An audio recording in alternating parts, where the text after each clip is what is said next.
Welcome, everybody. Good morning. Hope you all had a nice extra hour of sleep. We could use it because, yeah, yesterday there was almost 11 hours straight. Was a little much, maybe, but here we are again. Also have to extend a special welcome to Dr. Yamaguchi.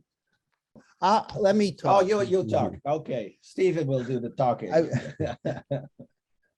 Professor Yamaguchi is one of our heroes, and he is very welcome to be here. He just before the NEED Act was born, it needed greater validity by modeling. And Professor Yamaguchi provided that modeling, and it was what Zarlenga called one of those miracles. And it gave validity, and it was based on that shortly thereafter. Michael Kumoff did his work, and we went on from there.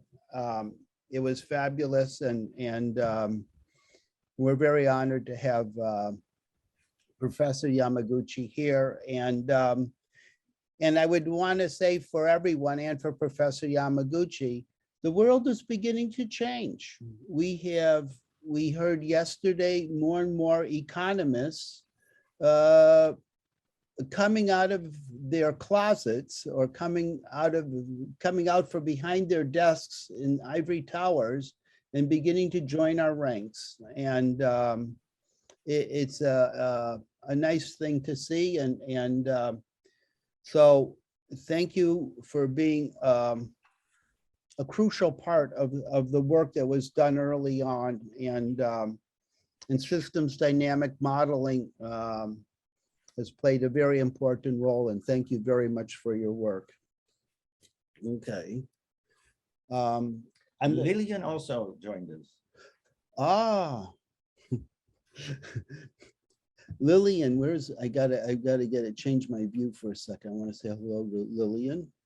I am with you. It's the first time I am on Zoom, so please don't mind if I am not so at ease with the technology. But I am here. I listen to you. I am going to listen to the record.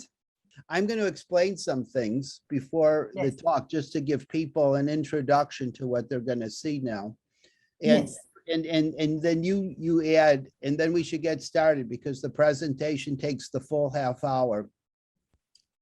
Then Lillian and the next two presenters thereafter, they're going to bring us looking at the interconnectivity and how things are more and more centralized in terms of knowledge and control.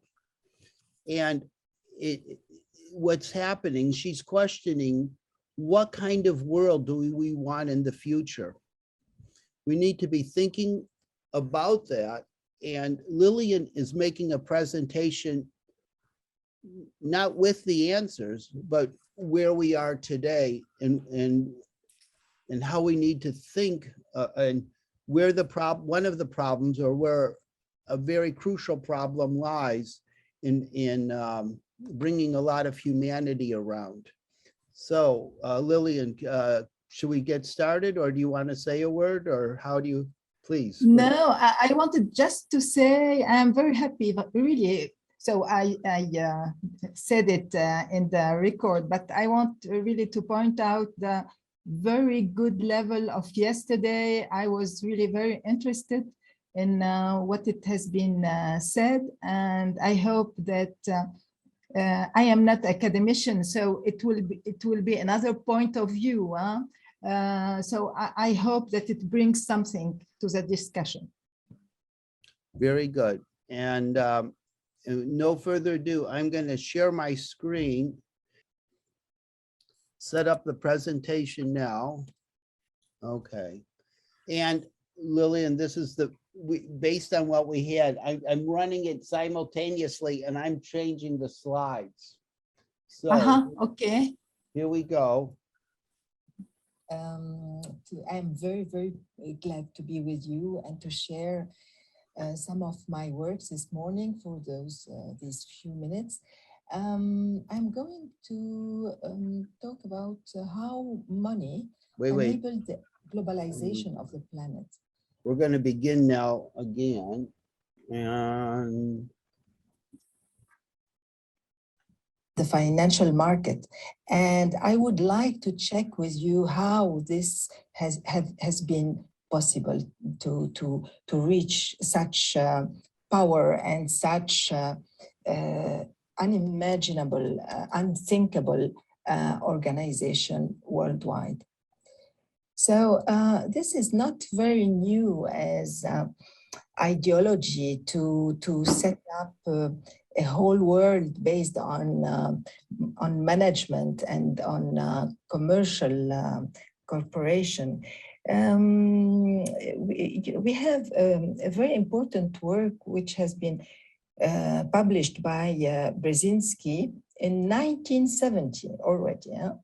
It's between two ages, America's role in the technotronic.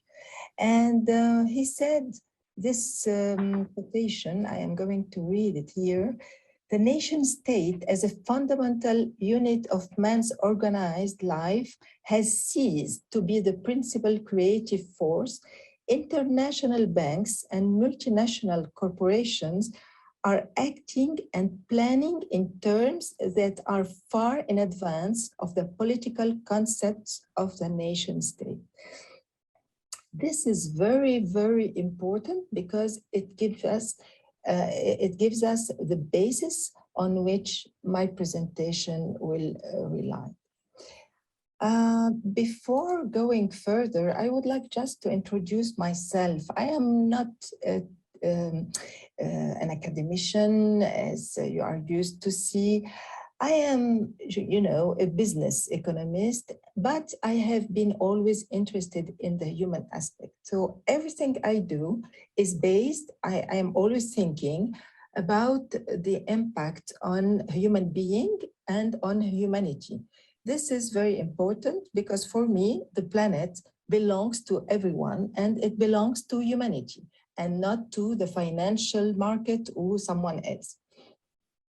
So in the 1980s, I wrote already a master's thesis. At that time, it wasn't very,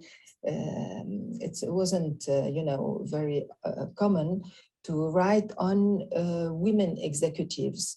And it was about women executives' profile in companies. And it was a very tough time at that moment for Swiss women to work and to have also a family. So the one who escaped this conflict was very special. So I was interested in their profiles. And after, in 1989, I set up a company which became international.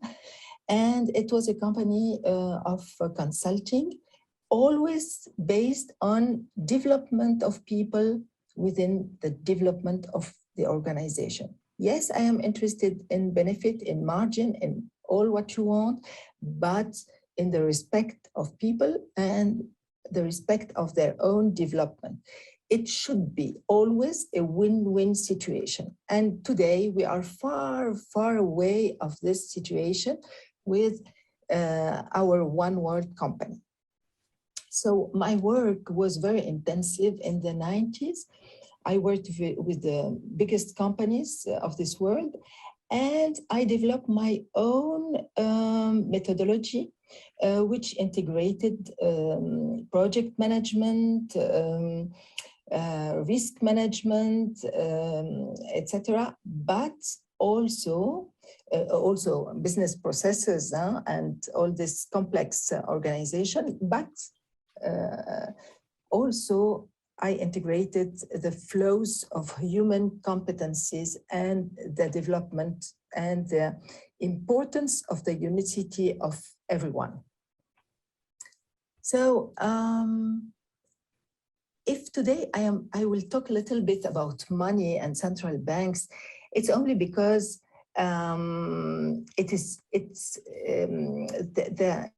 this issue is becoming the cause of misfortune of humanity. So I am very interested in understanding why, how, and why we gave few people such privileges. And there are not one, or there is not one or two or three, but we have a cumulative privileges, which are going to permit a disproportionate enrichment of these people. And these people with such power, they want, and they are coming to the end of the creation of what I characterize with the one world company. So all my works are not based on theories, they are based on data, on treaties, on analysis of figures, of statistics, if you want, and on some speeches of presidents. So, and how their intrusion in the public sphere and in the political sphere has been possible. So, if we come back to the beginning of the 20th century, we had several a series of countries, and we had a series of countries, and one beside the other. We had some of the countries which had a power towards others, okay? But it was an organization which was pyramidical, like a pyramid, you see. But when they started working on the system of Bretton Woods, and after on the New Deal and the Fair Deal, this brought the basis of a centralized organization.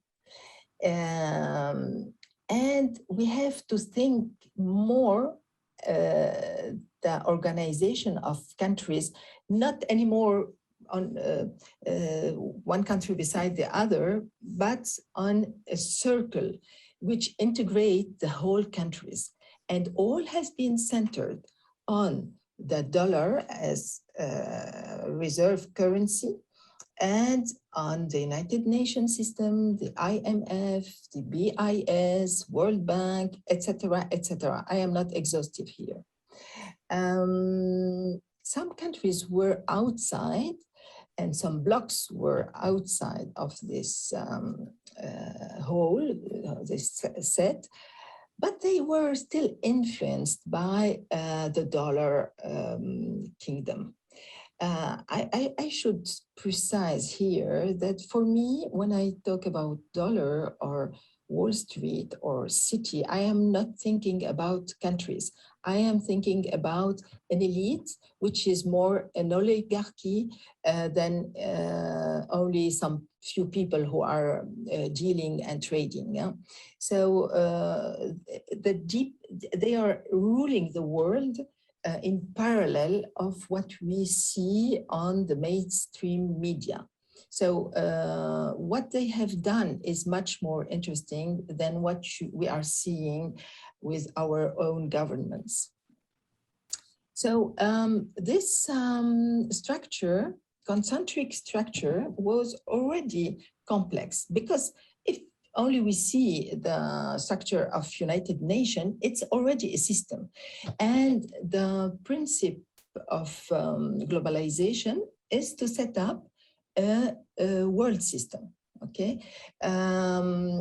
So after this construction, everything which has been done since this period is going to strengthen the center of this construction, is going to give dollar more influence, and this influence will become very important with the end of the gold exchange standard. So why? Because every creation, money creation, will be based on the beside notes and coins, which still belong to the central bank creation. The rest, the creation of the electronic bank money will be based on debt.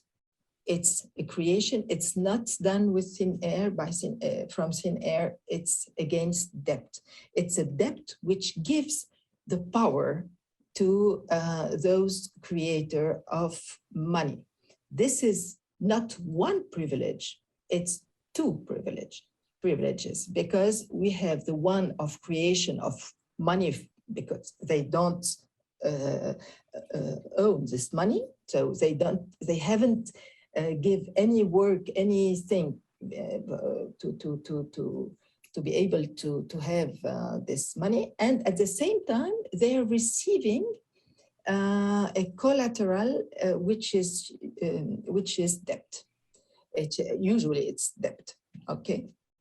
It could be saving, it could be something else, but for those amounts of money, it's mainly debts. So more we are indebted, more countries will be indebted, and more they will be rich and powerful. And this is maybe more important than to be rich.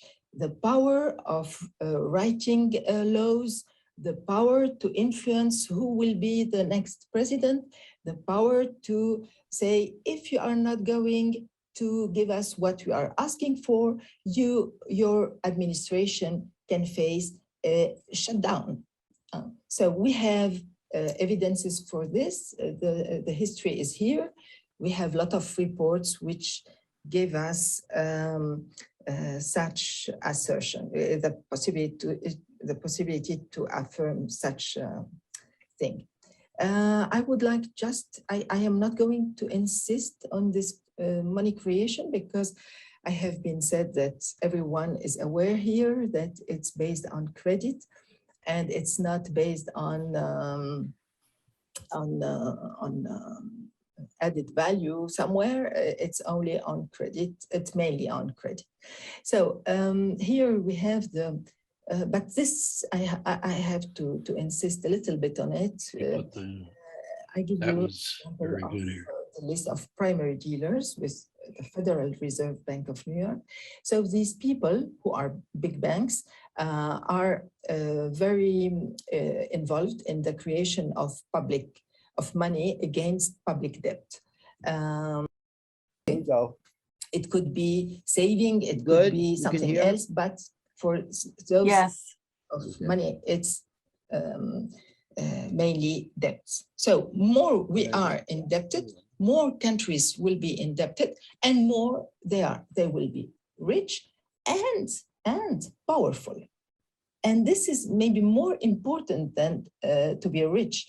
The power of writing laws, the power to influence who will be the next president, the power to say, if you are not going to give us what we are asking for, your administration can face a shutdown. So we have evidences for this. The history is here. We have a lot of reports which give us such assertion, the possibility to affirm such thing.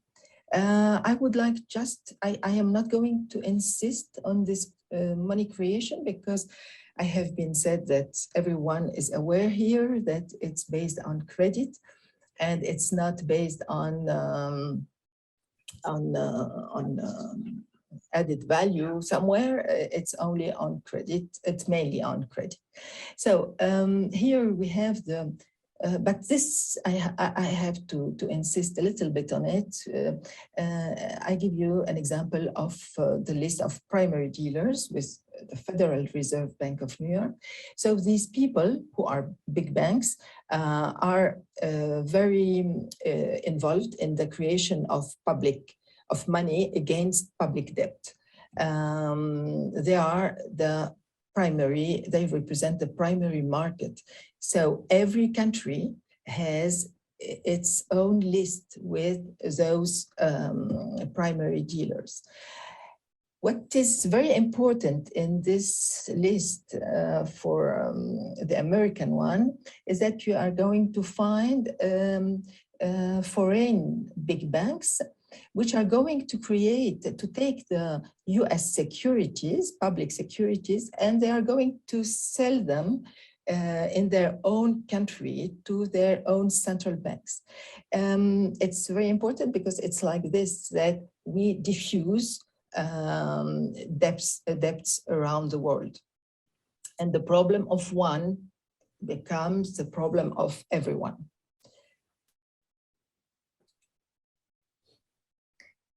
So the growth of the financial system is the main problem of humanity today.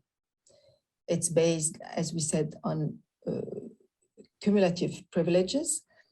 We saw private money creation against debt is one of them. We have the multi-stakeholder governance alliance, which is an alliance between civil society, private sector, public sector. For sure, we have the big finance bank system inside. We have the media and other stakeholders in order to achieve a common goal. And all this concept of multi-stakeholder governance, it has been promoted by supranational treaties since Bretton Woods. It's not from yesterday. This didn't start with Klaus Schwab at World Economic Forum. He is only a soldier, if I can say, of this strategy, but it started long before him. And another thing that we had in the speeches of American presidents, it's to say we are going to help to develop countries everywhere, but with the business people. So it is said in the 40s and after in the 50s of the 20th century. So privatization and corporatization of public administration of national territories will be the consequences of all this ideology and of the debts, public debts. So the local governance doesn't have any power. They don't have anything in hands to say, no, we don't want. So that's why when we vote for someone, we have the same program as the one before. we fired maybe. So it's like this. Another thing which is very important, that we are seeing that national companies have been eaten by the companies which benefit of the mainly free money of big planet of finance, finance planet. So those champions, I call them the champions, like Amazon or someone else, or all this galaxy, they are deadly competitors to our local economic agents. They are because they have such privileges that the market doesn't function anymore. And this is the reality for several decades now. You add to this the ability to pay huge amounts for lobbying, for corruption, etc. So we have something which is doesn't function anymore, or for us, but for the supranational circuit because we have a double circuit of finance. We have the local one, which is based on the real economy, and we have the one which is not based, which is based only on privileges of creating money creation against debt. So this double circuit also brings its lot of distortion inside the market. And if you add more of this, you add the explosion, the debts which are going higher and higher. So we have the situation in which we are collapsing. Our economy is collapsing. It is a reality. Yeah? So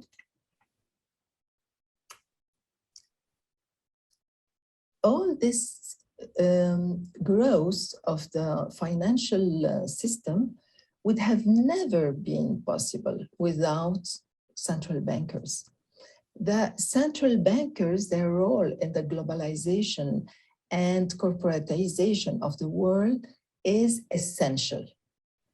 And I wrote something about it in 2015, about the double circuit they have set up in the world, and which allow the supranational market, the big one, to benefit of a deluge of liquidities.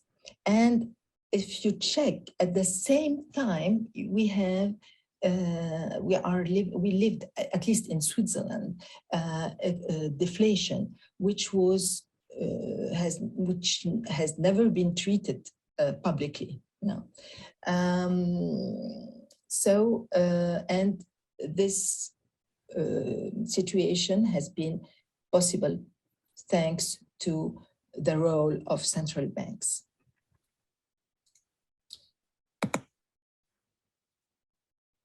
Now, the growth of planet finance, I want to just to show you some charts here of how it is linked to the growth of global central banks' reserves. I want just to point out some figures. Here you have the G10, combined central bankers' balance sheets, which equals more than 50% of their GDP. So you see that it is not linked anymore to real economy, to the reality of humanity. They live in these people of the elite of the planet finance, they are living in another world where money creates money, and more they create money and less people on the local level have a decent life.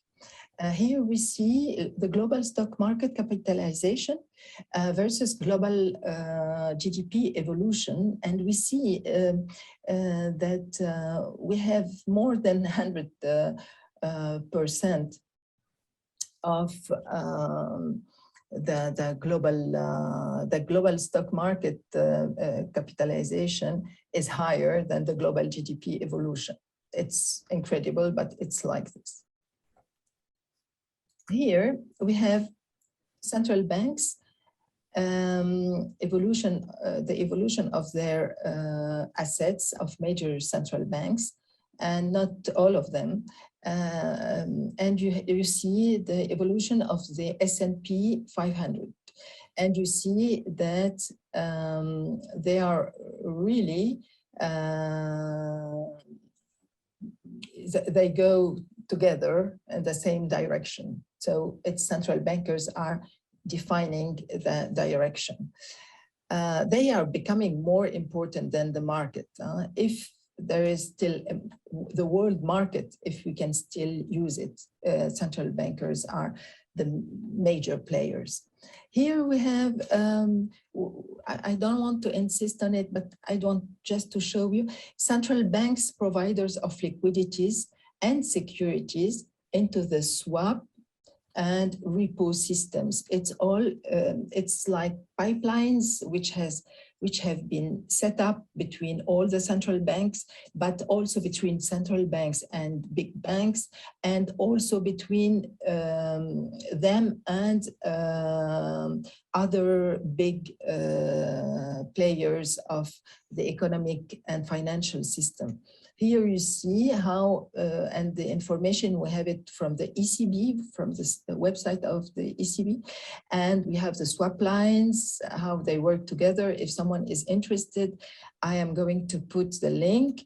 He can go and check. Here we have them with the repo market. With the repo, they are they have built a world system where you have always these two pillars between liquidities, currencies, and on the other side you have the securities, mainly set up by public debts. Here we see the foreign exchange reserves of Switzerland. You see it's huge. It was in 2019, I guess. Here it's about 800 billions. And we see here the M1, the money supply M1, which is quite the same, you see, it's quite the same. And I have done the exercise of crossing the two curves, and you see that here it's a comparison between M0, for us it's central bank money, and M1 is the payment traffic and the site deposits. And here you see that they are very close. Here another figure, another chart without notes and coins. It's only electronic money, and you see that they are crossing here. And it's very worrying to see this, because we have to question ourselves what is health situation of these banks, the commercial banks. So we saw, I show you here. So they have set up in the sake, you know, it's under the reason of security and etc. So they ask the banks to put a lot of liquidities on their account, on their side deposit account at the SNB. This is for Switzerland. And you see that they are asking for high quality liquid assets with a lot of norms and standards. And you see here, it's a BCV, it's a local bank, cantonal bank, and it's written clearly 65% as cash deposited with the SNB, 35% as AAA, as SNB collateral. So you see that SNB is not creating money to make its own reserves bigger, but they are taking from the banking, from the local banking system. It's very important. Look here, the amounts now in 2020, before it was in 2015, now it's 2020, the amounts are becoming higher and higher. And at the same time, when all these liquidities are on the at the SNB, they are not anymore available for local people, for commercial, you know, for normal people, I want to say. So the banks are not playing their role anymore, and central banks, for sure, not at all. So you see it here also. This is the liquidity in the side deposits of the banking system, how it became higher and higher since 2011. It is skyrocketing. And what happened in 2011? In 2011, we have the peg of Swiss franc on the euro. It was a kind of bailout. And we have a treaty between the biggest big banks, and we have Swiss bank inside. SNB was inside. And we find it again in it's mainly the group, which is called on the figure, we saw it before, the swap line network on the figure of the ECB. So they are putting together a lot of liquidities, a lot of securities. And at that time, we don't have anything left for the local people. And here we see that, for me, we can discuss it, we can criticize it, but for me, as I see it, there is a huge concentration and injection of liquidities and securities, financial securities in the repo market. And all this concentration of wealth will bring control of the wealth of the world. As we all know, we don't need to own the money or the wealth, we have to control it, and it's enough. And that's how BlackRock and Vanguard by 2028 could own almost everything. And it is not said by me, it is said by the Financial Post.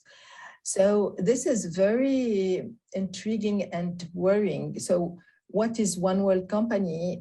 You understand that One World Company is the planet, our planet, which is centered on the global financial market, with the whole environment privatized and corporatized, and the small players, the small agents of the economy will not anymore be able to survive in such environments.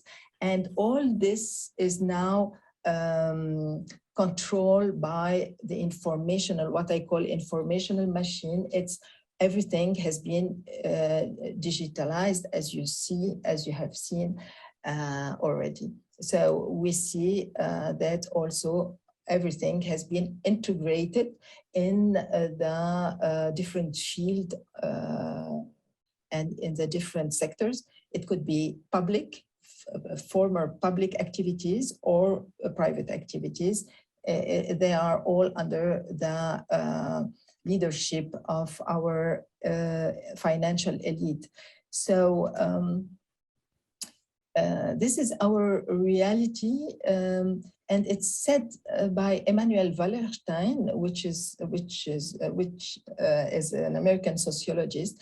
He said, "We affirm that the social reality in which we live and which determines our social choices is not made up of a multitude of nation states, of which we are the citizens, but of a larger entity which we call world system.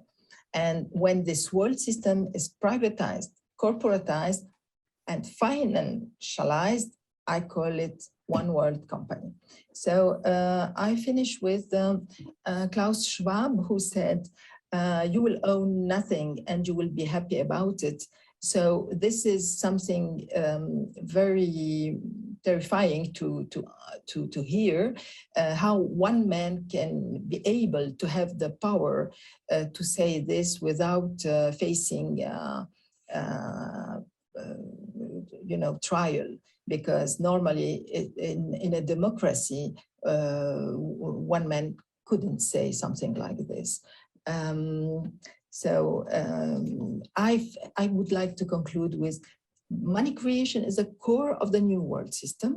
People who understand this dimension are essential to find a pacific way to counterweight the heart of this giant octopus. So you are the people who can find the way.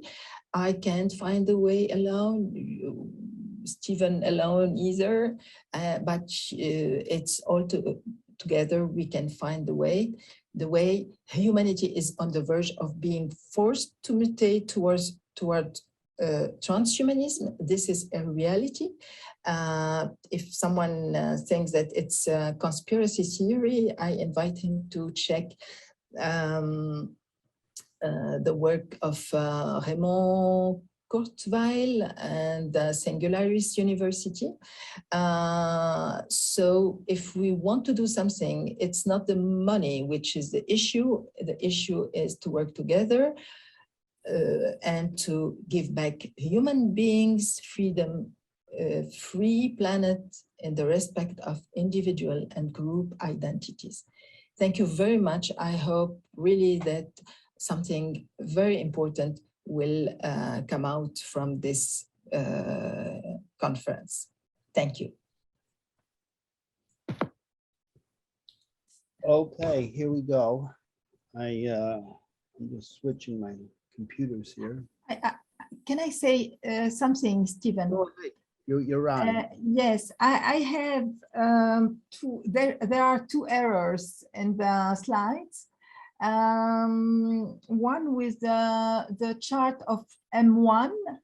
There is something which is written with reserves central bank. It's we have to remove it because a part of the sentence has been lost in the sending. I don't know why. And there's another thing. It's when I say that liquidities are skyrocketing, it's in a graph which is called SIC liquidities. And SIC liquidities was not very well ranked in the slides. So it was before, maybe 10 slides before. It's not a problem, but just to say that we have the slide inside, but it was badly classified.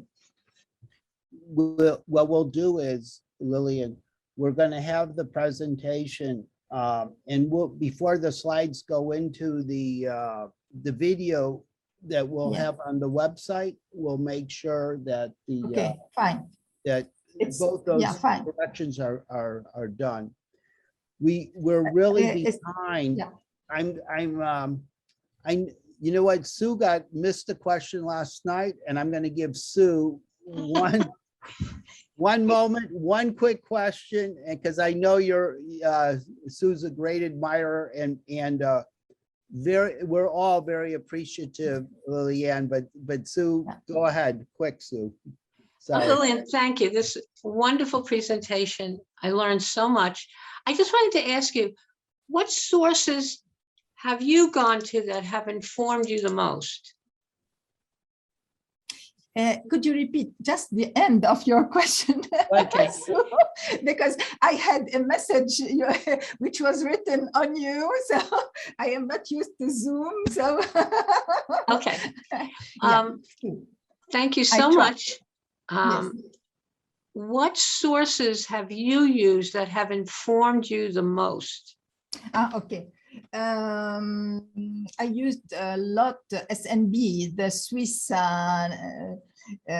central bank, because I was so shocked the day that in 2011, when they pegged the Swiss franc, which was a good currency and a strong one, to a very bad one, which was bankrupting. It was the one, it was euro.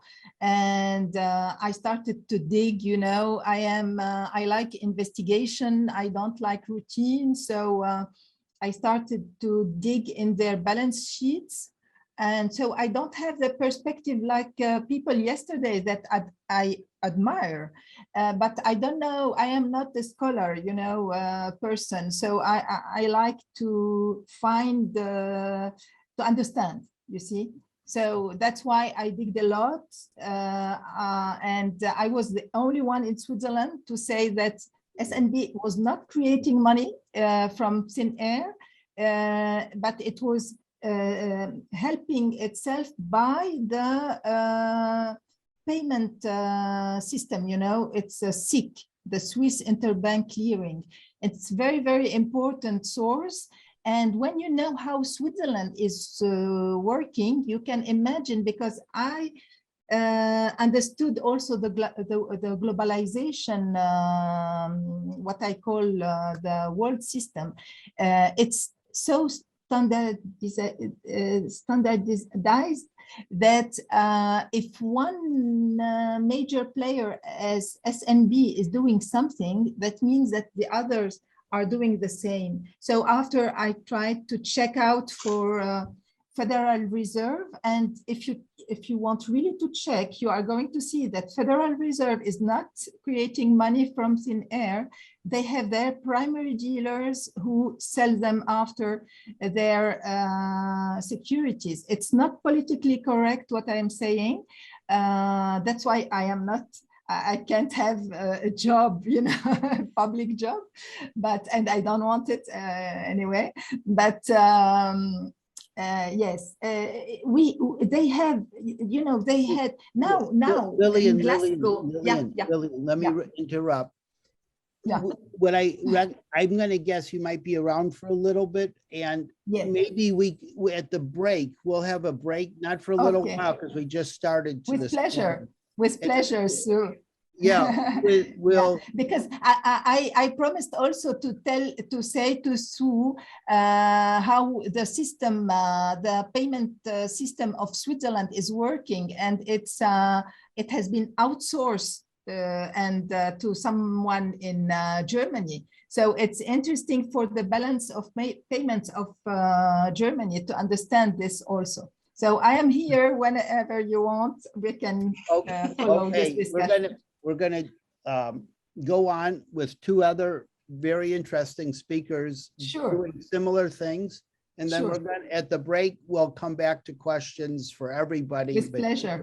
Yeah. Thank you. Okay, thank you. Okay. If this video was helpful, please hit the like button, subscribe for new video notifications. Please consider donating at monetary.org/donate. Don't forget to check us out on Twitter at AMI Monetary or on our website